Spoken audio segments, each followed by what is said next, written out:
So, hello everyone. My name is Philippe, and welcome to another episode of the Hidden Talent podcast.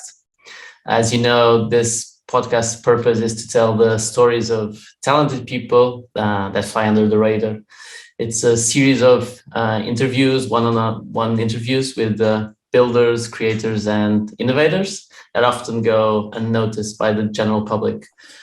People that prefer to build in silence most of the times and let their achievements and their work speak for them. Today, our guest is João Montenegro. João is an entrepreneur building companies and products for over a decade. He's also many other things, designer, technologist, a space enthusiast, and he has a lot of ambitions related to space, and we'll go into that in a bit. But yeah, we're really excited to have João here. João, hi, and welcome to the Hidden Talent podcast. And first of all, thanks for accepting our invitation. And as our listeners can see for the introduction that I just did, there's a lot of interesting topics to cover today and all of your different kind of areas of interest. And but before kind of diving into kind of space, cars, design, all kinds of technology, just give us kind of the quick intro to who João is, and then we'll go from there. Thanks, Philippe, and it's a pleasure to be here. Thanks for the invite, for sure. A little bit about my background, right? So I'm sort of a mixed bag of a lot of stuff, as you said. I got my first step in education, actually not even in design. I was studying engineering, physics engineering for a while. And eventually I figured out that it was, this dilemma that I have inside of me that was kind of, coming out of it. But I figured out that what I would be more interested in was to actually be part of projects that would design and create new things, not just machines, but things that would interact with human beings, things that would be a bit more, let's say, product-y in a sense. Although my love for physics and for engineering was, of course, never abandoned. So I continued with formal education in a university on, product design, so industrial design, product design, management in products.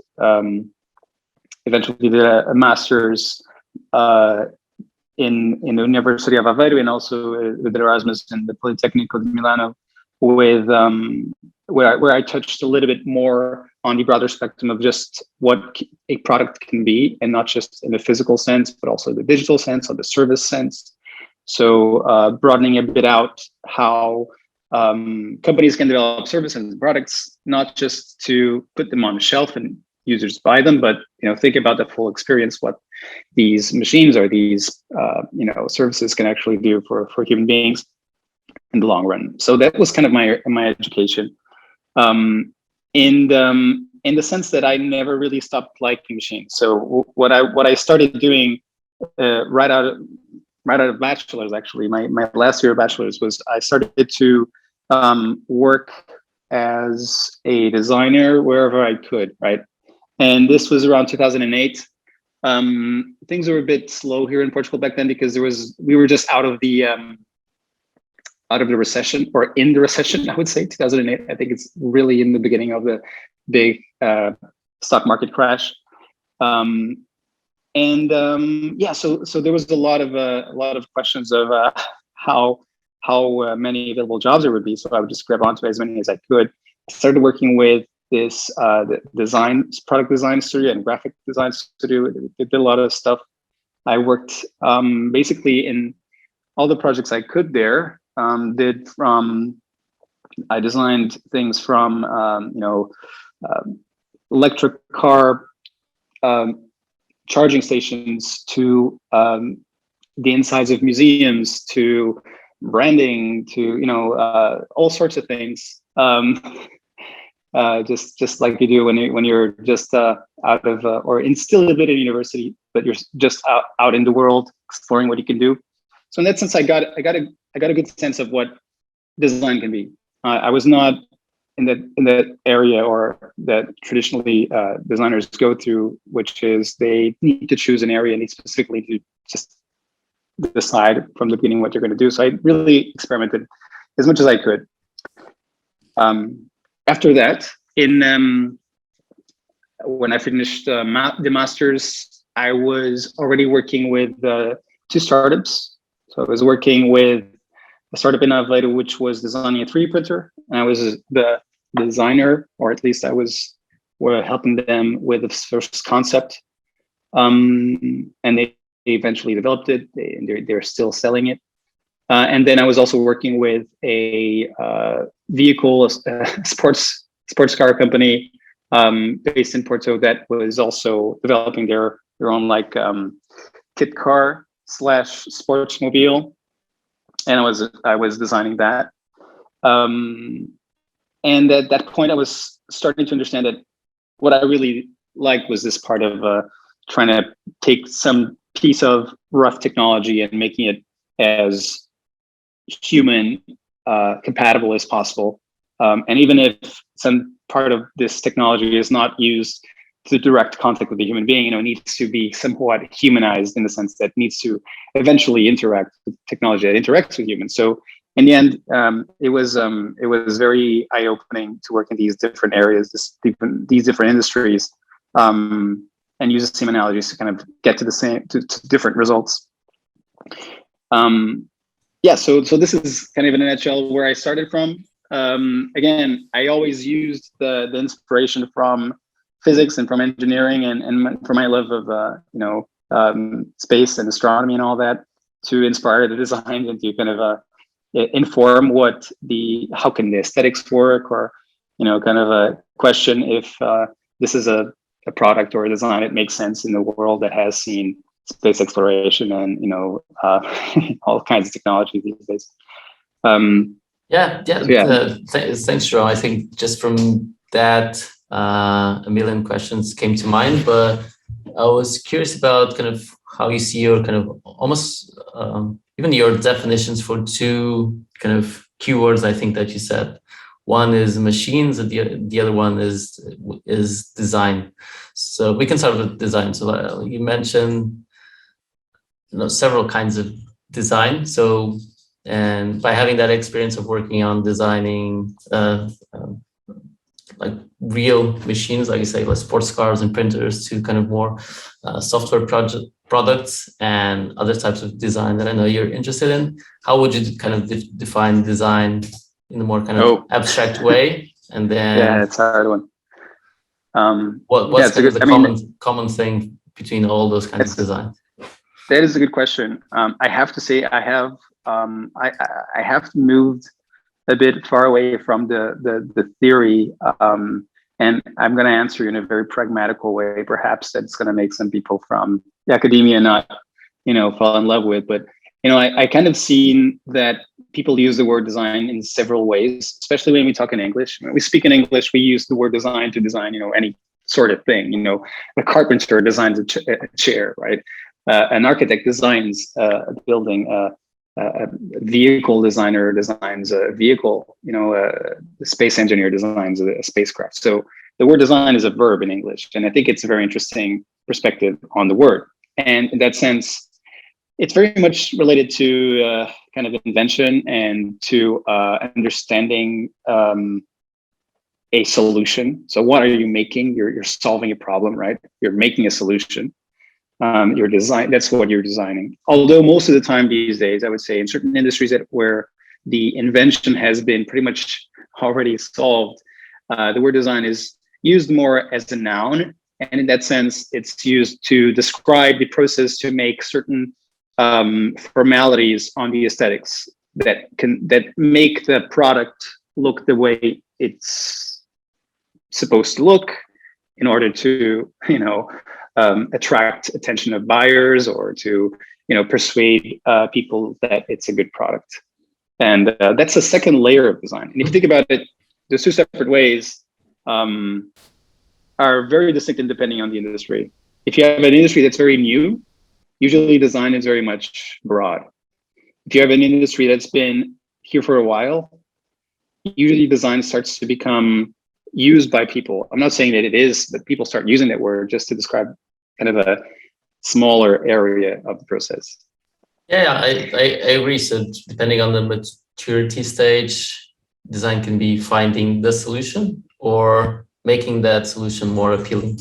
And of course, the more the more mature the industry in, the more the make it more appealing part is more about aesthetics than function. But as you were saying, you kind of said just a phrase that I really like to hear, which was something like making rough technology into kind of human compatible, more human compatible, or something like that. So that is also making it more appealing. So it's already a solution, but not a very appealing or fun or efficient solution. So it's in the beginning, it's finding the solution, and then it's the process of making it more and more human compatible in that way. So another thing I was taking from what you said is that sometimes people mistake designing with just building or making. So I think design is almost like building or making with clear intention. So basically, solving a problem. So bringing intention to that act of creation or building. Another question to see if we can even kind of dig deeper here. What do you see the difference between design and engineering, since you come from kind of the engineering background? How you see kind of the two? What's different about them? Well, in the sense of when you think about it, the tradition was that you had engineers, right? These are the first professions that exist, not per se the designer itself. So when we talk about the noun design, you'd get engineering as designers. And if you talk about the verb to design, the engineers also can do what you just said. They can also think about, for instance, a complex problem and conceptualize a solution with there's an actual area in engineering that has developed a lot during the past century, especially because of a high complexity and problems such as aerospace and telecom, electronics. All of these areas require sort of this integrative approach to engineering. And there's a branch of engineering called systems engineering that deals with this type of high level system approach, which is not that different from what the traditional industrial designers or product designers, UX designers actually do. They think about the system and they take the pieces and they understand what the interface is with being with a human being or with other systems, and then they create a system with kind of these blocks, right? With these kind of like high level Lego pieces. And of course, they then perhaps sometimes go an extra step and stylize them. But I think in that sense, it's pretty much kind of a broad perspective. I would say one thing. I would say that in my experience, it doesn't matter really that much what you say something is. What matters is the people you're working with. And I have worked in environments where the technology is complex and the people are, deep in the technology. This happens a lot in software. This happens a lot in either you're working in AI or you're working in blockchain or you're working in these deep techs of software. This happens also in machines, in like physical machines, being the hardware parts. In the car industry, the electronic industry, consumer electronics, in space, like people, the engineers then are very specialized and they break down into several areas. And it's hard for an engineer that came from a very hard, let's say, scientific source of training to then pass into the aesthetics part. But it happens. It's not impossible, and it does happen. The opposite is also true. You also have some designers doing very like mechanical and well detailed product work in the so-called area of engineering. There's plenty of designers that code these days, and there's plenty of designers that do electronic design, like consumer electronic design. So it is difficult to separate, but usually the people are very specialized, and this happens in both areas. Usually people will try to become good at one thing. It's very rare to have this broad kind of role. So usually people will be designers that do the aesthetics parts, so visual designers, UX designers, like industrial designers, graphic designers. These people will do, like, sometimes you have typographic designers, you have layout designers, right? These people that do one thing extremely well, and they're like, world class at that. The same things happens to engineers. So I would say that depending on what you ever call the area, what actually matters is the people you're going to interface, and they will have different mindsets because they're so specialized in their areas. So in that sense of go ahead. Yeah, it makes total sense. But I was almost seeing two kind of almost contrasting things you were saying. One is that you get kind of these increasing specialization, especially like in deep tech, and kind of problems are getting more and more complex. So you need kind of people that are even more kind of specialized in very in smaller things. But you also see this trend of people having kind of broader knowledge, like you're saying, designers coding and coders being kind of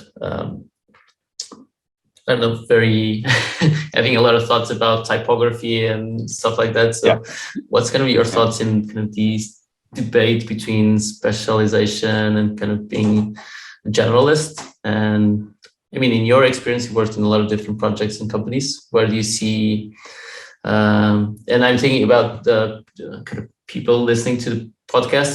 Some of them might be specialists thinking or wondering if they need kind of more skills and needing kind of to broaden their knowledge. In other cases, they might be generalists wondering if they can ever be kind of world-class at something because they're just good at a lot of things. So where do you think, or when do you think specialists or what kind of projects specialists are useful? When are generalists more useful? And kind of, how would you say, based on your experience, about the not pros and cons, but the advantages of being a generalist and a specialist?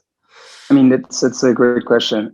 I cannot say I know an answer to it, but my intuition tells me that there's definitely use for both. And what happens usually is that people these days, they are competing in the world market, right? You're not just solving the problems in your own backyard, in your own neighborhood. And definitely when you were, like in the 28th century, in several areas in the world, you would be the only person that would, or the very few people, if you were like an architect, or if you were a designer, if you were an engineer, you'd be the very few available people in that location, and you'd be very much asked to do general things, right? You'd be looking at all sorts of different problems in your life and solving them with your training. And as we move forward, like, we see more and more that people try to specialize, or at least to stand out. And I would say that there's a difference between trying to specialize and trying to stand out. But still, I would say it's the traditional look into career, or to building this attention-grabbing profile, is building a clear message, right? It kind of, we're going in the direction of, like, you have to make your career the same way you make a new website. It needs to have the right SEO. It needs to stand out on the keywords on any search engine. For that, you cannot have like a very generalistic kind of amalgam of words happening, right? So I would say the evolution of the internet has definitely not helped the generalists to continue as well. And they are, in fact, sort of discouraged, I would say, compared to somebody that is more interested in one specific area and wants to work on that area. However, this is, I wouldn't say just a new problem. I see that it always happened, and not trying to go on too much on this, but there's even like words from science fiction on this, how you could have a world of highly specialized people, and then you'd forget to have generalists. But also you could have the opposite, which is criticism sometimes, right? Or people that know a little bit about everything, but nothing about something. And I usually see this generalist type of people go into the entrepreneurship and starting companies, they get very interested in a field, but they knew a lot of fields. So they're more attracted to, managerial positions, to convincing specialists to help them, and not being the specialist and having to solve the problem, but perhaps looking at a broader bulk of an organization and thinking, how can I make this organization solve this problem? And I understand each one of the parts. So I'd say that's the big difference usually, although it's of course not necessarily true, but sometimes that's a tendency, right? You have the specialists becoming career sharp tools, and then the generalists having to do the entrepreneurial thing and say, well, my CV is not going to attract any, good crawler on Google. It's too general. Yeah. The keywords aren't right. I'm going to have to make my own career. So. Yeah. No, first of all, I mean, that idea about SEO for your careers, I never thought of it that way, but it makes total sense. Just thinking about what keywords you want to add to your professional profile, so to speak. That was an interesting thought. But what I was saying, for me, the advantage of kind of generalists or people with kind of broad knowledge is that the cross-pollination of knowledge. So knowing what you can take from one area of knowledge to others, and I think you are a good example of that by being involved in different areas. And I think in that kind of dystopian world where everyone's a specialist, I think no innovation would happen because people just know about their own kind of area. So I think innovation happens when kind of worlds in different areas kind of combine, and that's when new things kind of are born. So yeah, I think maybe the role of the generalist is not only kind of managing, it's all kind of building the bridges and kind of cross-pollinating between areas. Yep. And I mean, of course, there's not only specialists and generalists, there's a lot of things in between. So there's a lot of specialists that have a kind of interest. And sometimes not even what's on your CV. So you might be a specialist on your CV, but it's kind of the other things that you're interested about in your free time. But yeah, what would you say, kind of looking back, was kind of any example of something that you kind of took from one field to the other, something you learned in physics that you applied to, I don't know. Definitely. I mean, oh man, software. I mean, I loved my material science and mechanical disciplines. And I think I've actually used more of that in bridging into the more managerial and business aspect of things, because usually engineering and physics, mostly physics, is very much focused on breaking down problems into very small and precise components, right? But on the I would say broader aspect, it has been I've always liked to understand why things are the way they are, right? And when you design something, when you're asked to either design it yourself or to take a team into designing something, you have two choices, right? You can either take the problem at face value and say, "Oh, the problem exists, and I'm just gonna, make a solution for that problem," or you try to sometimes ask if that problem even exists, or even if it's true. And when you ask that question, you need to know something else. You need to know something more about, the natural world. You need to know a little bit more about, human psychology, perhaps. Human interaction is not just about how just machines, being virtual or real, interact with human beings. It's also about human beings. You have to know about human beings. You have to know about anatomy. You have to know about the sizes.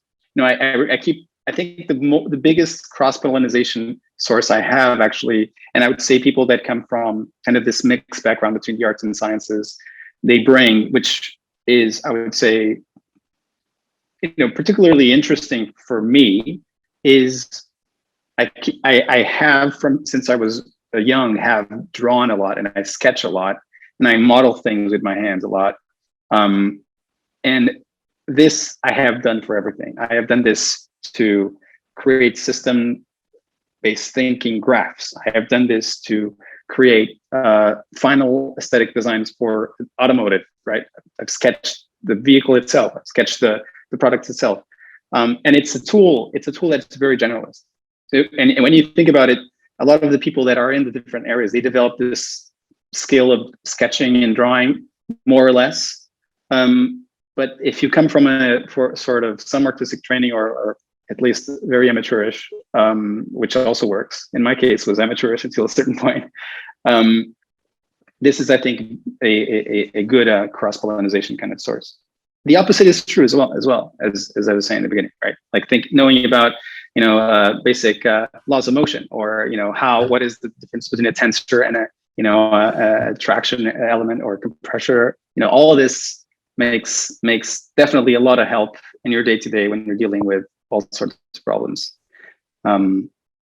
Yeah. You asked me particularly in the software, right? I didn't answer No. software. It was just kind of what came to mind first, because I think something that would be interesting to explore as well. So kind of the difference between kind of building hardware and building software. So a lot of the conversation today is about software companies. Tech companies are mostly software companies, and like you said, tech can also be like machines,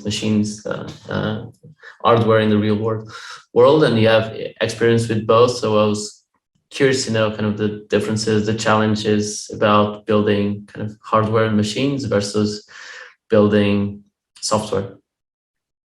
I would say that's the thing people usually say in every single hardware kind of event. People kind of phrase that hardware is more difficult, or just being very basic hardware is hard, right? And it's not hard because it's more complex. I would say, in essence, it's harder because you require a different level of testing.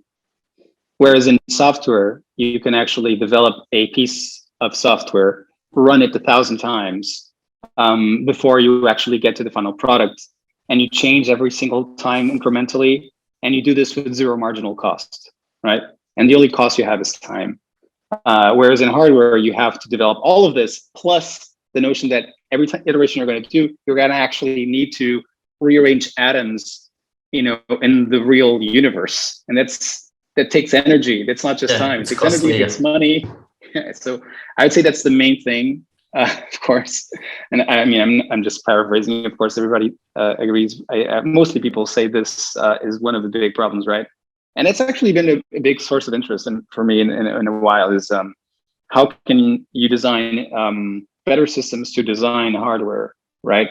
Learning from software, how can you design better systems that design hardware? And I think we're getting there in a way, right? We're kind of building these virtual environments better and better to iterate better the machine before it needs to be physically real, right? You can have a better simulation of the machine or of the asset, let's say. Yeah. No, I mean, I was thinking, I had kind of the car example, the sports car example in my mind when we're describing this as but just to have something visual and concrete to think about. And yeah, like you're saying, cars more and more are kind of tested, kind of the design, the aerodynamics and all of that, increasingly more tested virtually before actually doing it in real life. And of course, there's another thing to add, which is nowadays when you're building hardware, it means that you're building hardware and software. So that's why it's of course harder, because there's a lot of software going on and hardware as well. But I'm curious to know, I'm sure other people are as well. What was that experience like, kind of designing a sports car? It feels like a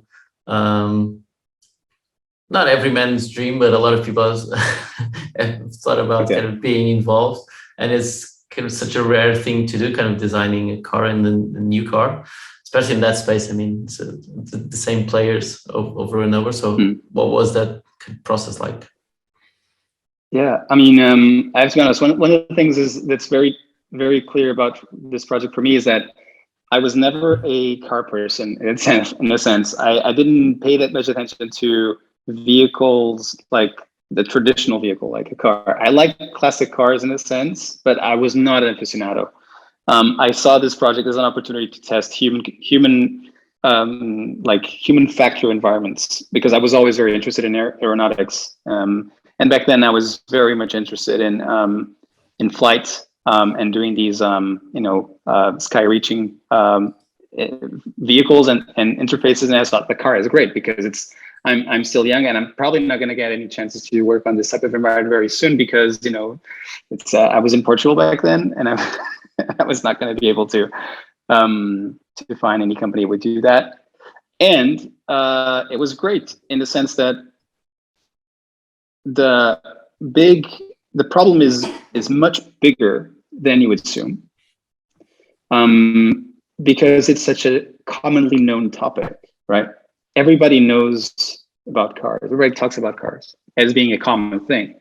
And I would say, well, you design a car and then you design an airplane or even a spacecraft, and it's just more complicated. It's just going to be more difficult. But it's not that simple. A car has a huge component of, I would say, non-clear factors, which are usually related to the brand, are usually related to the aesthetics, are usually related to fake aerodynamics. All these things go into the success of the car. Whereas in you make perhaps another type of more functional vehicle, and people are not that interested in just making it look good. Of course, it needs to look somewhat, presentable, but it's not that problematic. It's not for any reason that. I think it was at some point, just quoting, of course, like a very, very commonly quoted person, but Elon Musk was talking about how much harder was it to build Tesla than to build SpaceX, and not just because it is more difficult to make and design the vehicle itself. The more complexity came actually from the success of making something like this. It's a very well-established industry, very competitive, right? And you need to understand you're competing against 1,000 people in the world trying to make the same thing as you. You're not cracking the code on anything. You need to find a way to crack the code, and it's very hard. Yeah, and I never thought of it that way, but there's not that many machines that you choose just by the aesthetics of it. Like on SpaceX, you can build a rocket without considering kind of the aesthetics and the final design that much, because the buyer doesn't care about design. Their buyers, the people even though these days they don't care. Nobody cares, right? Nobody would assume they care. You just care about the numbers, right? How profitable is a launch, or how cheap it is for the customer. But they do it anyway. It's very They do, but I think but like you said, they are the only ones doing, and I imagine that in cars nowadays. I mean, it's almost in reverse. So you kind of design the aesthetics that will sell, and then the engineers will have to fit the function inside of that design. So it's almost the other way around. So what will look good will come first, before kind of efficiency in a way. But I mean, you touched. So there's, I think, two kind of big topics that I want to touch during this podcast. One is kind of speaking more about kind of your projects, the projects you started, the companies you are working with, and kind of what you're doing now, because we talked mostly about kind of your passion and academics and kind of what you know about, of course, some kind of the initial jobs, but kind of the more recent ones. And another topic is, of course, space. And you mentioned maybe that's the transition that makes sense now. Just you mentioned kind of SpaceX and kind of your passion for aeronautics and space. So yeah, tell us a little bit when did that start? Kind of the passion for space and aeronautics and all of that, and kind of your dreams and ambitions in that space, and then we'll go back to Earth to kind of your jobs. Sure. Well, it's a parabolic jump. So I guess I mean I've been passionate about a lot of things, but the most consistent one has been space. Ever since I was around, like 10 years old, I very much decided by myself that it would be the thing to be interested in. I remember in the beginning, I was like thinking, I have a lot of passions, but I love a lot of things, when I was a kid, and I was thinking, but a lot of these things I like, they're not going to give me, fit into the future. What's in the future? Let me like something that's in the future. Mm-hmm. And it was like this very conscious decision. I didn't know I liked it before. And then I decided to like it. And I started looking into it, and of course, the more I looked into it, the more I kind of loved it. It was not a traditional thing that you would see from a very guttural kind of emotional based kind of decision. So in that sense, the first step was kind of I'm going to do this because it makes sense for the future. Humanity is going to expand into the universe, and that's something that makes sense for me to be part of. And as I move on, I didn't really know if I was going to be in a more engineering side or in the science side. So I started basically thinking I was going to be an astronomer. So that's why I went into physics. That's why I really liked everything about it. And eventually, what happened was life happened. Basically, it was very hard to get into the astrophysics course, so I got into the physics engineering course. Right, that was not something I wasn't happy with, because I really liked also all of the ideas of how you go into the outer space. So this is kind of my first run into it. And I've ever since, I was very much into everything about flight. I started flying planes, in simulator, even before I liked space. And my dad had this Microsoft Flight Simulator 95 back then, the only game in the computer. And I used to fly it all the time, even though sometimes you wouldn't really know what was happening because the pixels are very big. But so, and after that, I eventually flew real planes with some friends, older friend of my dad's. He used to take us for some spins in a small lightweight vehicle. And then this is something that always was part of the experience of looking into the sky. It was not just the mathematics behind it or the physics. It was also liking the way humans have found ways to get there. That's very, very interesting for me. So that's the early start, right? And eventually, I think the whole design thing really made me appreciate even more how you can bring to life these super complicated problems. Solutions to very complicated problems. How you can convince so many people to collaborate and to solve things, and mostly about the challenge, right? The immense and crazy challenge of doing that. So yeah, I think in a very resumed way, that's been my path. Of course, in the meantime, I was kind of working through all simulators I could. I learned orbital mechanics and very crunky old simulators, open source simulators. There existed 2003 or 2002. They were very hard to learn, but eventually, corrected. And then, eventually one thing led to another, and I decided to really just start delving more into the subject. Recently, I was part in the International Space University's program, where this was kind of a cool opportunity to just jump into the industry and really meet a lot of people, to understand all of the different aspects of the area, which even made me kind of more interested in pursuing it. So about space in the recent jump, it's been until now, it went really in a really kind of parabolic way, and it's still kind of going. But I'm also battling a lot, so interrupt me if you. No. I was kind of interested because I know this, but people listening don't.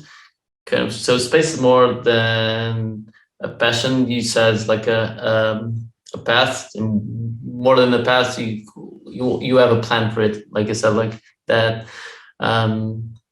parabolic kind of curve. So that the International Space University is, I think, part of that plan. So what are kind of your ambitions? What do you want to do with kind of that space interest and passion? What would you like to do in the future? What kind of are your goals?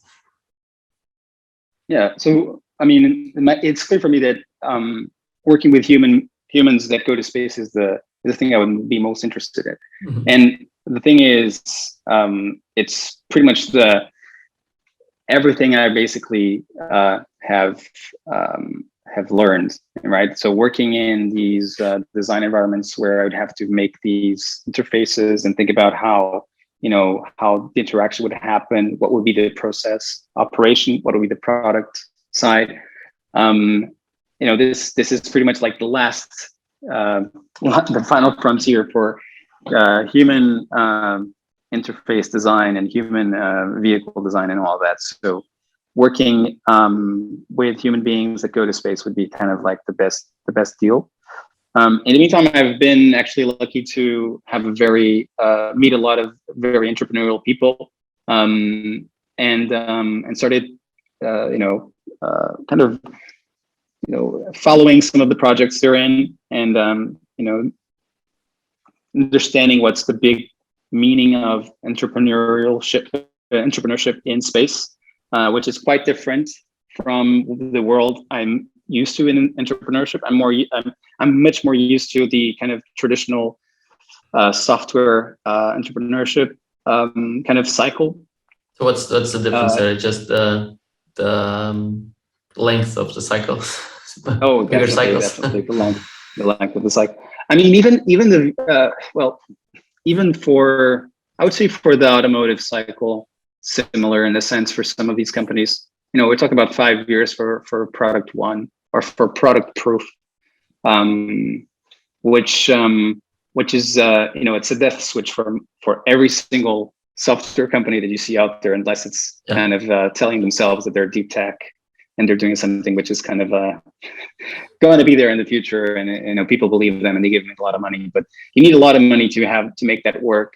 It's been changing. I mean, there's definitely areas in the space sector that have been, the main area of new space that's been kind of evolving a lot, which is, the cycle between the development of CubeSats and small, lightweight spacecraft, and the advancements in the whole downstream technology. So the whole downstream industry. So what's happening is you're basically digitizing more and more the space sector, and people are consuming more and more the data of space, right? As you see around, every single piece of software that deals with weather or deals with, these days, anything from GPS through, telecommunications, we're seeing even more like now with the whole Starlink thing, having internet from space. So the idea of this is called downstreaming, right? So everything the products that come down from LEO or from the orbit around Earth is a much similar cycle to what I'm used to. Although it's kind of a replication, right? But yeah, so that's traditionally for the space sector. If you want to do something that would be seen as a new advancement, the cycle itself is much longer, and the money sizes for investment are, of course, much greater. Yeah. So, you're mentioning the the interfaces on kind of in space tech, space rockets. I don't know, whatever. And I was curious to know about kind of your thoughts on SpaceX now, on the history of SpaceX, kind of that idea of kind of rethinking the entire kind of way a rocket is built, kind of from first principles, almost kind of questioning everything that was done before. So kind of course, what do you think of that? Their journey and kind of where they are now, and kind of what role they play both in the space industry and, more than that, in the kind of popularity of space outside of the space industry. Because I think space became part of the conversation again because of them mostly. For the regular audience and for everybody, that's been the case, right? It's it's of course a very complicated subject because it's become so popular in the sense of how it's appreciated. But SpaceX, like it or hate it, it's a company that has definitely changed things, I would say, a lot. And you can see the products of it already. So you can see how the different agencies are changing to use certain SpaceX services at one point, or even the private sector is also evolving thanks to the reliability of those Falcon rockets, and also the promise of this whole internet from space thing. It's become very media focused. Also, it's a company that has been from day one, I would say, very interested in this idea of bringing space kind of back, or the interest of space back, even though it started in this late stage of the space shuttle. The space shuttle was already post kind of the height of its attraction publicly, with two disasters already happened.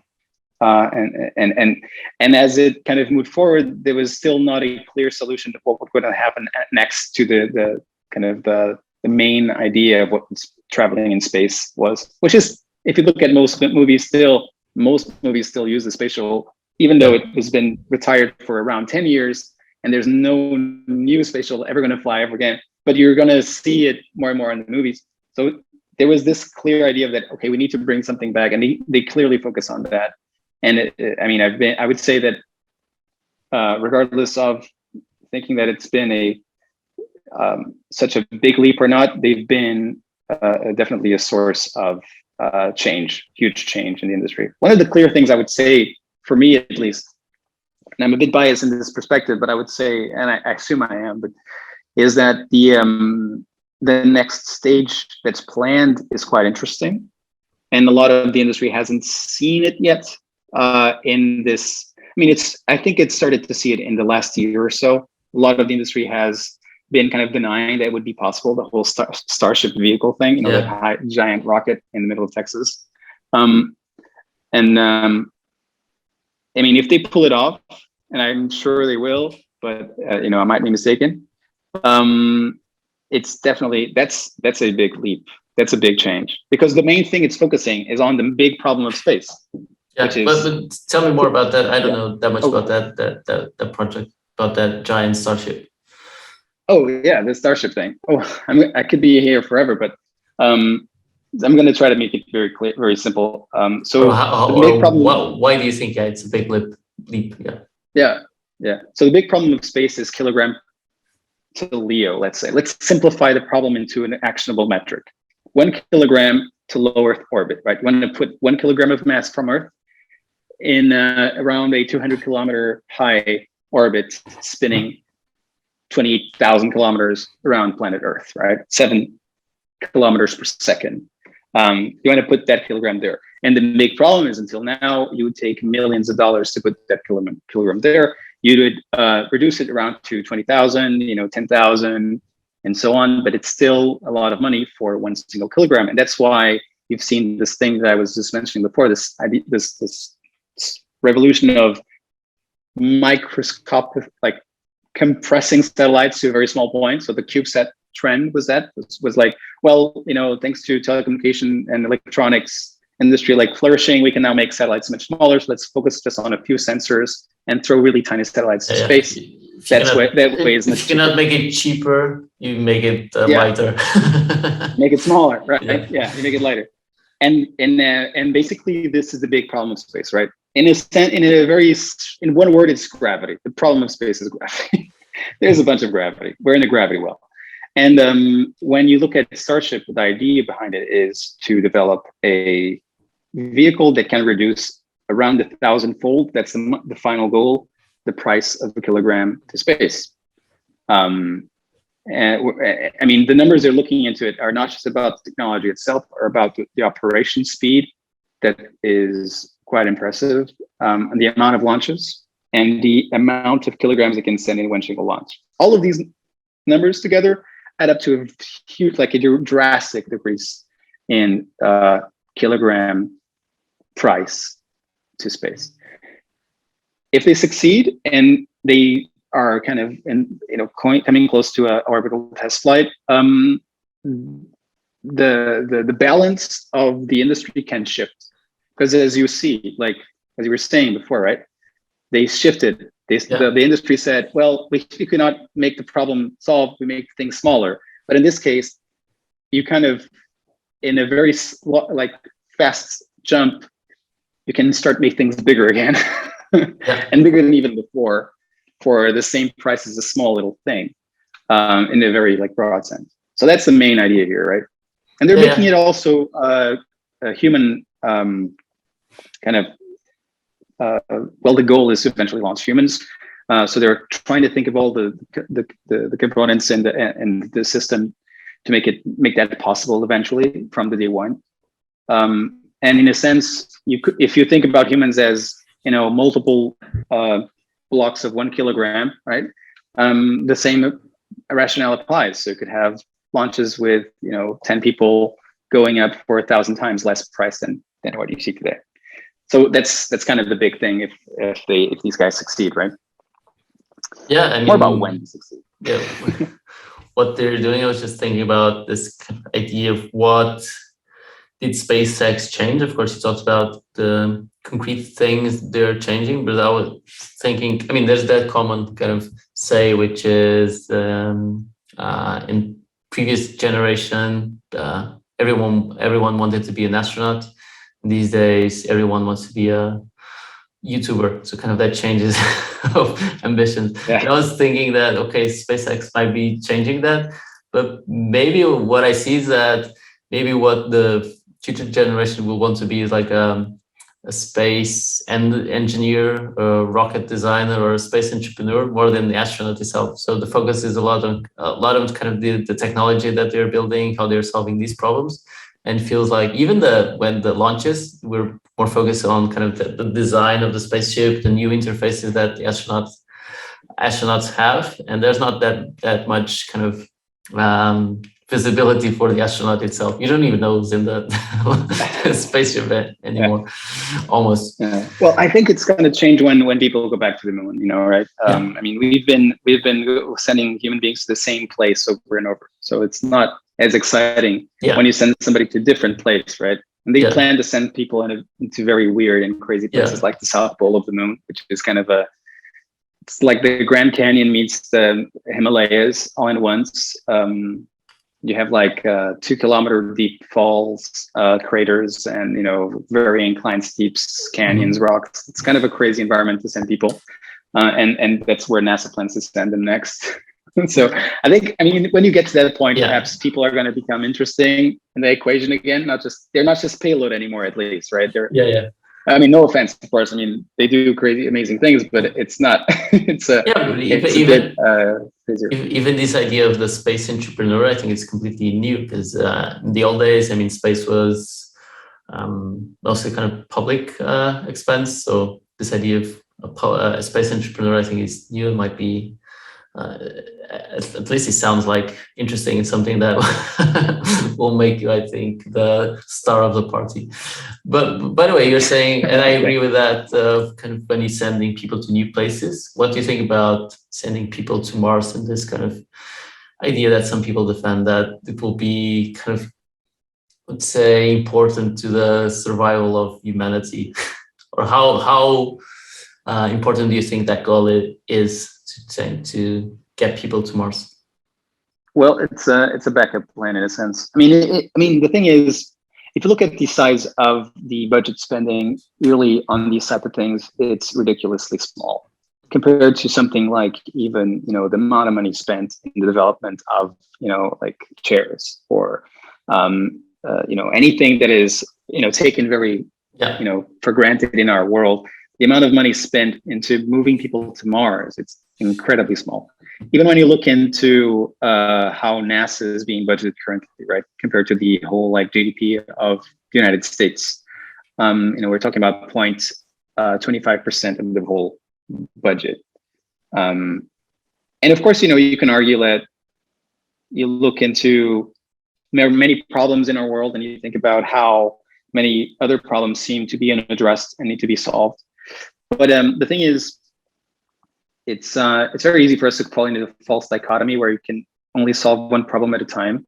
And I mean, I think humans have been able to walk and chew gum for a while. So I would say that we should do everything that's in our hands to assure our survival and the survival of this planet, you know, in the long term. Of course, most people are more interested in survival of their household, which is completely fair. And it's something that is indeed the main subject of most people in our planet. And I think the dichotomy falls more into this point, right? Where we see human beings aiming for incredibly complicated things, or incredibly, I would say, long-term things, at the same time that you would assume that, oh, well, but the market theory says that we should just focus on everybody's problems all the time, right? And the problems that are here right now, not just problems that are here for the future. But I think, in the sense, it goes hand in hand with that, right? It's a bit more for long-term, right? It's a bit more for long-term. You were going to say something, sorry.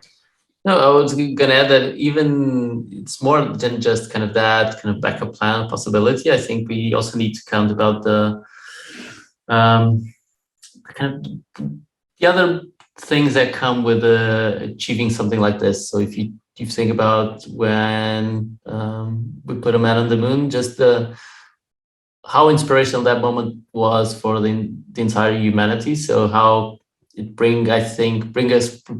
brought us all kind of much closer together in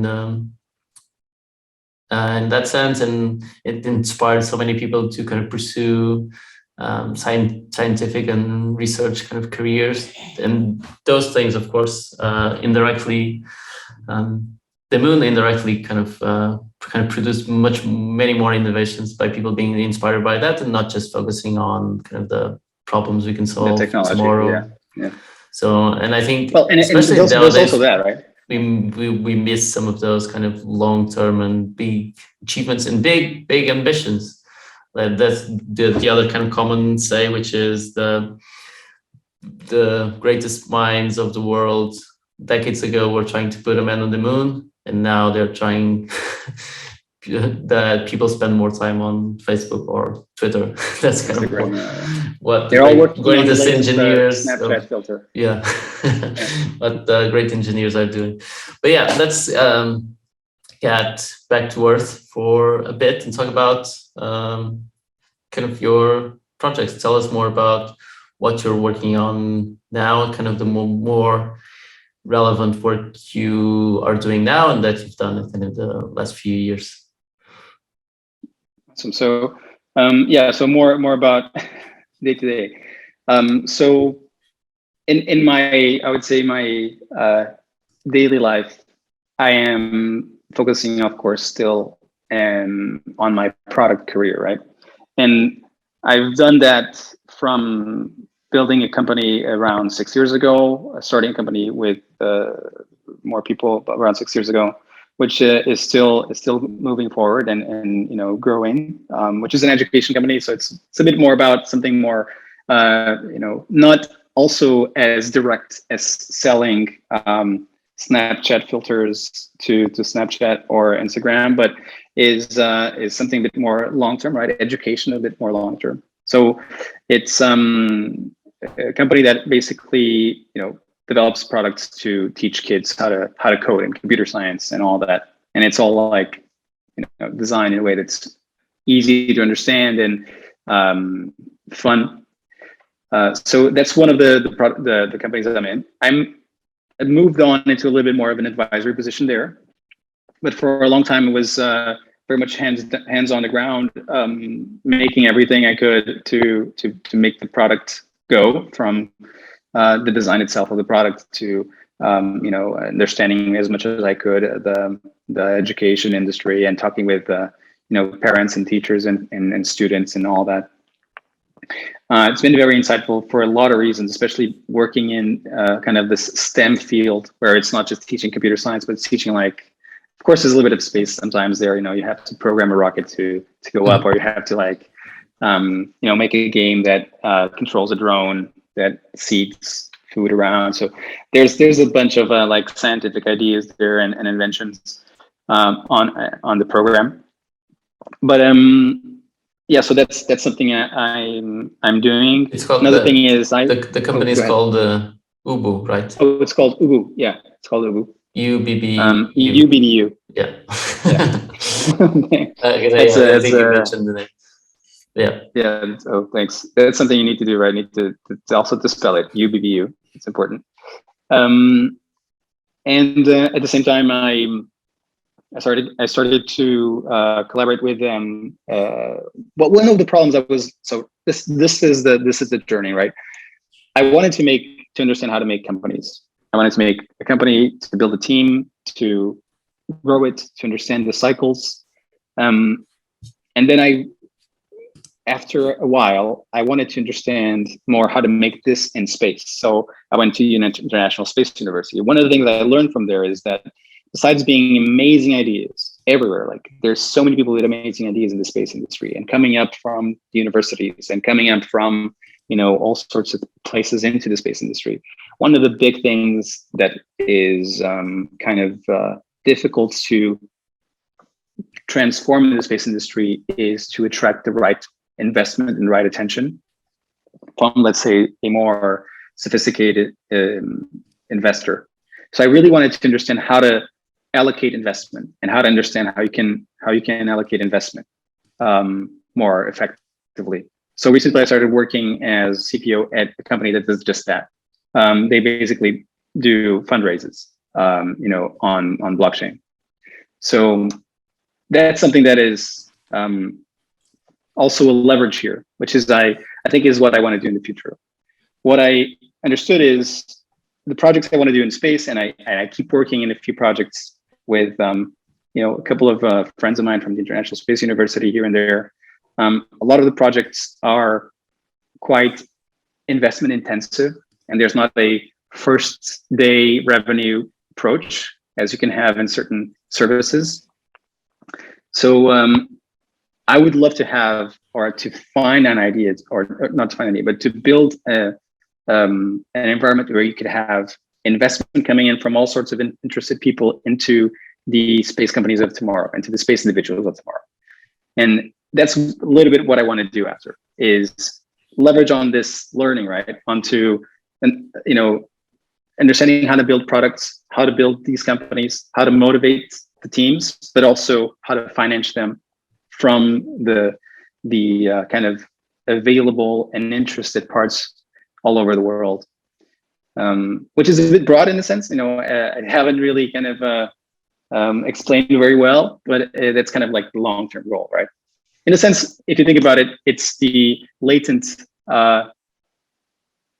available investment that needs to kind of be well directioned for a couple of projects. Yeah, I was just thinking about our kind of chat earlier about generalists versus specialists, and you almost described, when you were describing generalists, where you described basically what you're doing now. So kind of especially in space, people coming out of the universities are probably very specialized, and there's probably space and the need for people like you that can understand what they want to do, and they do very well, because of course you need that specific knowledge to make broader decisions, but it can help them with the things that they don't know how to do, how to fundraise, how to get support to make their ideas happen.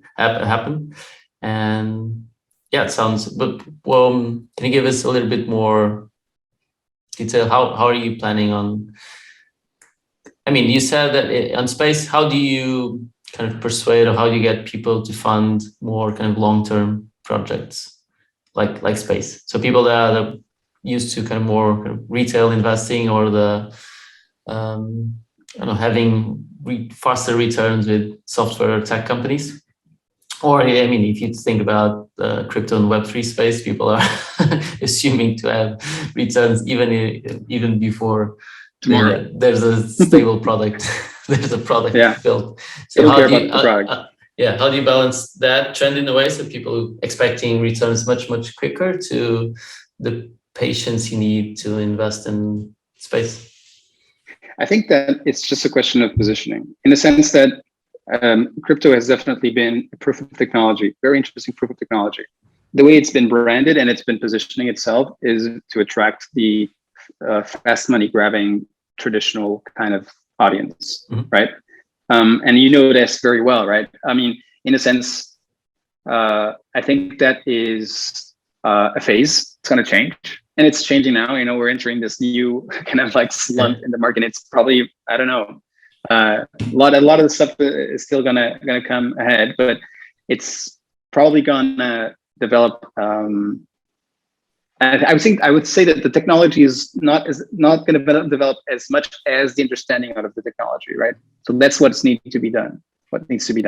And what I think is more interesting about crypto is the technology itself, not just the mechanisms, the social mechanisms around them itself. That's also very interesting, but that's not just the case. I'm still kind of looking at this as, for instance, if you want to do fundraising for space tech, and you have an open pool that's available for anybody in the world, and crypto is just the means to do this, and not the final kind of like goal. And it's branded to invest in something for the future, not in returns. It's branded to see your projects come in, like these specific amazing projects coming to life, especially the ones that are related to human exploration, which are the ones that have the least amount of funding usually, because they're very expensive and they're not as immediate. But there's still so many people attempting to do so. And also something which I think is, go ahead. Using crypto as a tool to make that process of fundraise and collecting funds easier and faster and accessible to more people worldwide, and not necessarily using with the same positioning or thesis of other crypto investments. So it's still a long-term investment. You're just using these new tools to make it easier for people to be a part of it, and people everywhere in the world, and not just the same privileged ones that are accredited investors. Exactly, which is one of the big criticisms that's coming up always in the crypto scene, right? You have this very kind of elite focus where there's these whales that come in, they control a bit how the market feels about it, and you have a lot of people in the world losing sometimes their money because they're not really big in the industry. They cannot really control it. I would say that doing the opposite, using the technology for this idea that anybody can actually participate, that it can be truly decentralized, that you can truly participate without requiring a big complex set of requirements, but you can also see clearly what you're doing. You can see clearly that you're putting your money into not something that's going to benefit you directly, because also this is the culture, right? We want to set up the culture for investing in tomorrow, and investing in this idea of Tomorrowland, of this world that we want to build. Then that's a great point. So I think in crypto you see a lot of that. People just invest, make quick returns and exponential returns. But especially the idea of space and building tomorrow, like you said, there's a lot of people that might just fund that or invest in that because it makes them feel better about themselves, not expecting returns, but just feeling better about themselves, and also even the public signaling of that. And that's one of the advantages of blockchain. It's public who invested how much, so it can be also seen as social signaling. So you can say that your friends that you're investing on the first trip to Mars, first landing in Mars, and that's just a cool thing to invest, or even to offer someone as a present. So definitely, I mean, look at that. You have so much interest. You just described a couple of cool things. I mean, some small stat companies have started, and CubeSat companies have started experimenting on that. It's still very early. I would say that also biotech and big projects in biotech have started to experiment in the the NFT space and all of that. There's definitely science-fi or centralized or de-science or whatever you want to call it. Is definitely going to come up as an antidote to the ROI-focused world that we've been experiencing, right? And more focusing on well, yes, you should have an investment plan for yourself, but also think about building cool things and helping the world to build cool things. And also one thing, which is usually these things are, so for instance, I think there's a bad rap in for instance, the space tourism industry right now, right? There's definitely big focus on just the big richest people in the world. And even though they try to anesthetize that with, giving access to these charitable cases that reach more people in some flights, there's like now a policy, I think in Blue Origin, of getting one as a citizen astronaut, at least in each flight, and the same goes for Virgin Galactic. But still, you're talking about so few people in the world, right? You're not talking about something that it can be. It's more PR than actually. Exactly, it's more PR than anything else, and also they're not going to be doing anything else besides jumping, like bungee jumping, into space and back. High, yeah. Exactly. So there's also a couple of cool things you can do with like more general participation of people that both want to go to space and people that just don't really actually want to go to space. They want to participate in space exploration or everything related to it. Because, for instance, you have immense benefits from pharmacology just to use the zero-G environment. You have immense benefits from material science. You have immense benefits from all sorts of different areas. From genomics, from all sorts of different areas to use the zero-G environments that are in space. So having access to that and participating in that specifically, I think is something quite exciting. It opens the doors for a more broader audience to actually come in and say, well, I actually want to invest in this project because it's doing something that I believe it's going to bring value for humanity itself and not just for a specific person that's going to space by themselves. So instead of like buying a seat, you could buy a seat for somebody that's going to represent the project, or you could buy a seat for a project or something like that, or participate in that seat. Yeah, it's super interesting. I never thought of this, but basically, it's so I was looking kind of this way of decentralized science, and having two big benefits. One, like we were saying, is almost like trying to balance the public perception of crypto. So you kind of have one side of the spectrum, which is just focusing on quick returns, and this is almost the altruistic side of it. So it maybe can help us balance that. It can serve both, so people can see that there's a lot of in between. And the other thing is that, like you said, is participation. It's opening traditionally very closed industries because they requires such big amounts of funding. They're kind of close to public institutions and to governments and all of that, but making it more accessible, more that everyone that loves it or is passionate about it can participate in some way. Yeah, I think would be great.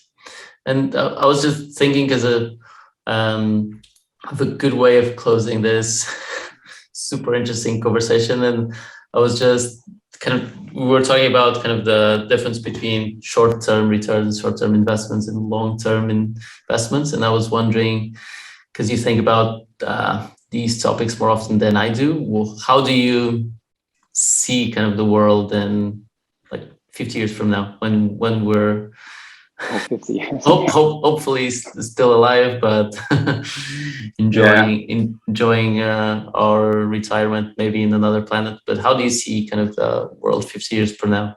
You mean the whole world? I mean, visually, kind of paint me a picture. Kind of we're recording another podcast 50 years from now. So where are we? What's surrounding us? What changed? I know that. I'm curious to know how you see it. Yeah, I mean, this is usually these comments usually age very badly, except for very lucky ones. I would say very few ones. Like, I don't know. There's an interview to even if they age badly, I think it would be very super interesting to go back to them, even if it's kind of complete opposite of what went down. Well, I mean, I have some sort of belief that human beings, at least for the last 200,000 years, have been changing a lot, but it have been similar to themselves in many ways. And I think from also what we see around us recently, we can assume there's, kind of like working from principles, like a Ray Dalio kind of thing. When you look at the last 200 years, yes, well, you see a lot of change like very fast, but that's perhaps because you don't see the full curve behind us, right?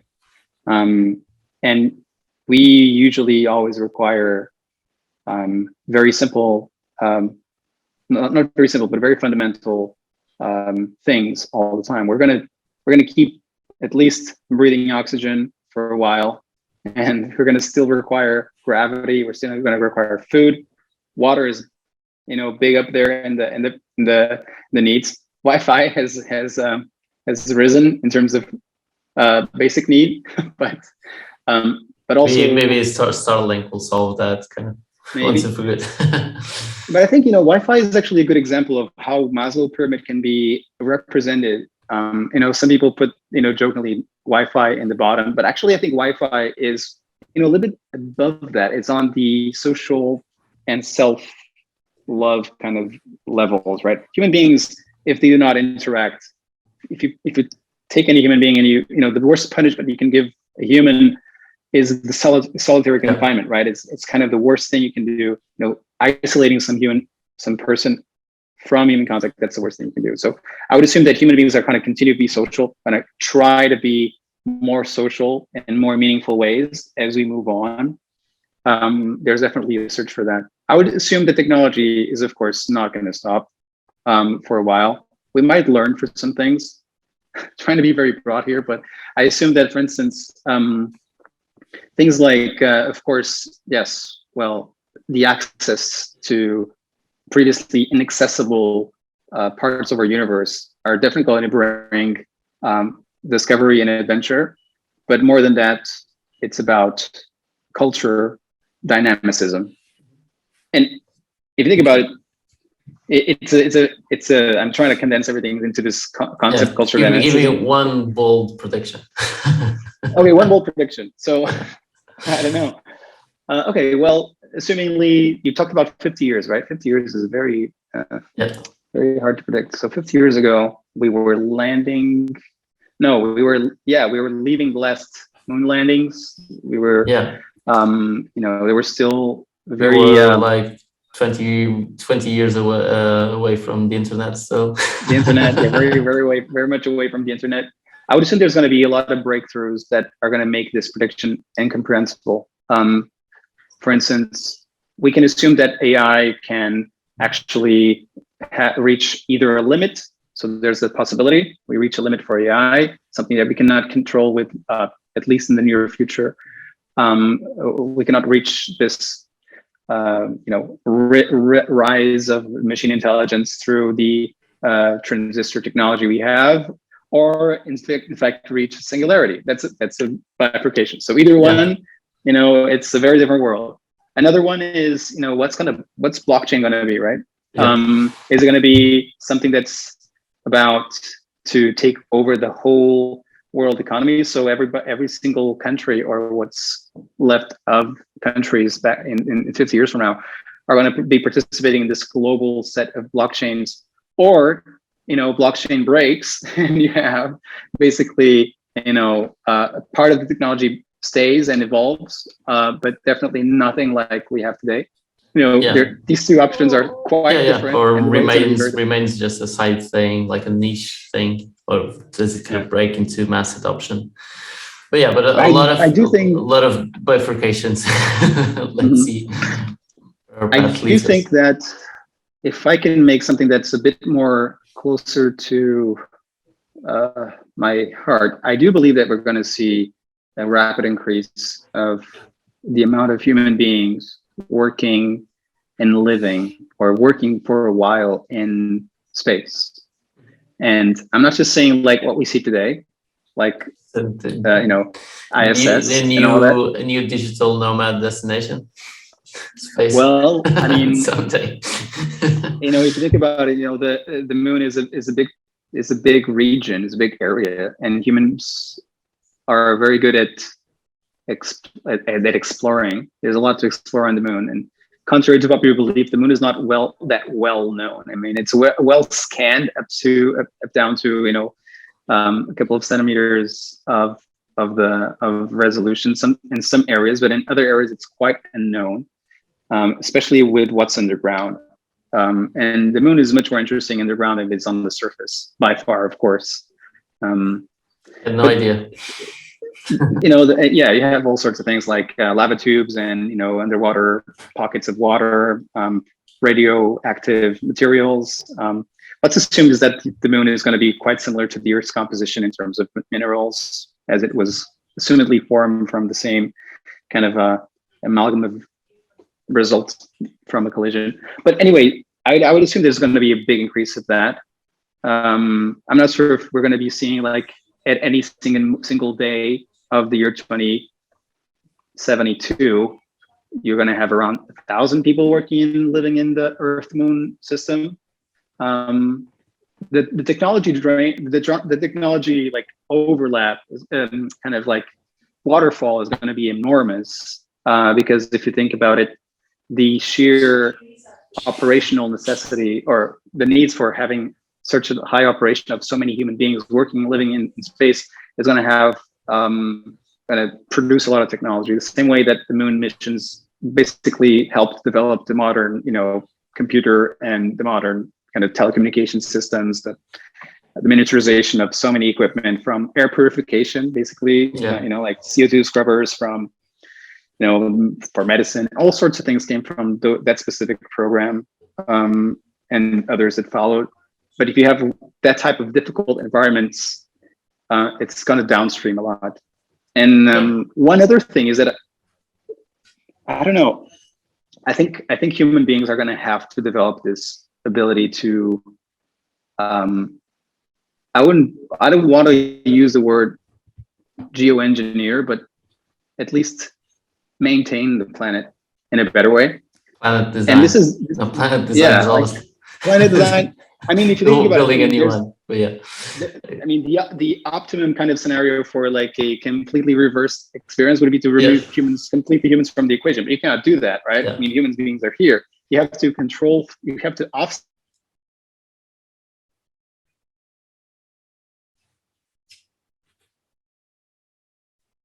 engineering, definitely going to be a thing. Yeah. So yeah, I mean, if I can do that, those are my two predictions. Yeah, to be completely wrong about. We will go back to this podcast 50 years from now and kind of fact check all this prediction. But yeah, thanks, João, so much for this hour and a bit. And it was super interesting to dive deeper into these topics that you know so much about, and I didn't, and I'm sure a lot of people hearing didn't know about them as well. Just tell us where can people find you online if they want to kind of go even deeper in some of these topics and reach out to you. Oh, definitely. That's monte/negro.space. It's my last name, João Montenegro. Yeah. So monte/negro.space. Yes, we'll put the link on the show notes. But yeah, that's the best way for people to find you.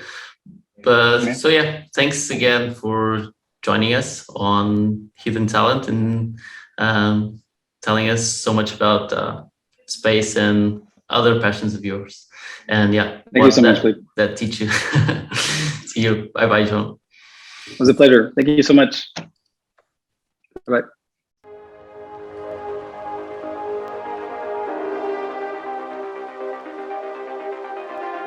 This podcast is sponsored by Talent Protocol, the Web3 professional network where anyone can invest in high potential talent.